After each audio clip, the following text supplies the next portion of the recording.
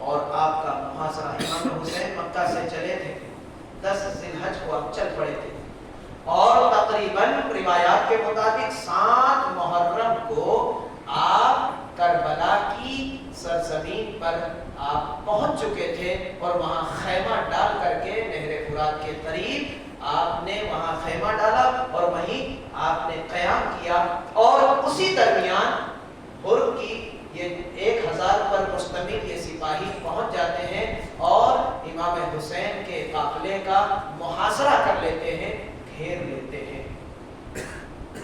صبح ہوئی 7 محرم کا دن, ہر امام علی مقام کے سامنے ہے. سیدنا امام علی مقام علی جدہ علیہ السلام ارشاد فرماتے ہیں, ہر میں کون ہوں, کیا تم مجھے نہیں جانتے؟ کہا آپ حسین ابن علی ہیں. کہا میرا باپ کون ہے؟ علی شیر خدا علی مرتضیٰ ہے. کہا تم نہیں جانتے کہ میں رسول عربی امام الانبیاء کا نواسا ہوں؟ اے ہر کیا تم نہیں جانتے کہ میں سیدتو نساء العالمین تمام جنتی عورتوں کی سردار فاطمہ زہرا کا نور نظر ہوں؟ اے ہر تم نہیں جانتے کہ میں اہل بیت میں سے ہوں؟ مجھے جنتی نوجوانوں کا سردار امام الانبیاء نے کہا.